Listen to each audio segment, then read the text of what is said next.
So just like the barrier I create with my BNTC Vitamin C Serum and my BNTC Face Mist, the barrier between my scalp and the bleach is very important because I was allowing the hair on your edges are very delicate. We all know this.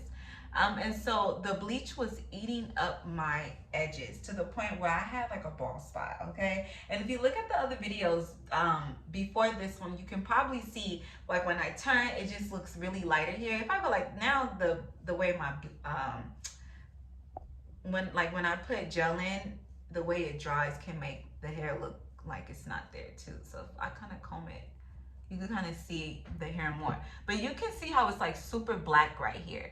And so I wasn't protecting my scalp, which means that my hair was being fried, and it was just being ate up. So what I like to do is take some Vaseline and I just coat my edges all along my hairline, my ears, the back of my neck, anywhere that needs protection, just like I would do my BNTC Vitamin C Serum and my mist for prepping.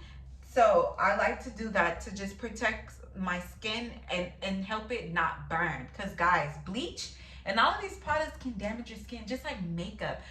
Makeup can damage your skin on the long run. If you're not taking care of your skin and you're just piling on all of these different makeup products, even if like BNTC has no animal testing, cruelty-free, vegan, and eco-friendly. Even if your beauty brand is a clean beauty brand like BNTC, if you're not taking care of your skin, none of that matters, right? None of it matters. So just like if I'm not taking care of my scalp, my hair won't look its best because it would just be fried and dyed and like it will just start falling out. So it's very important to have a skincare routine and actually an order in which you add your products to your skin. Yeah, and so I'm still working out the order I like, and so far I do love the vitamin C serum is my favorite product. We already established that. Okay, and then the mist, and of course I love to add I forgot about this, my BNTC Lash and Brow Serum is amazing.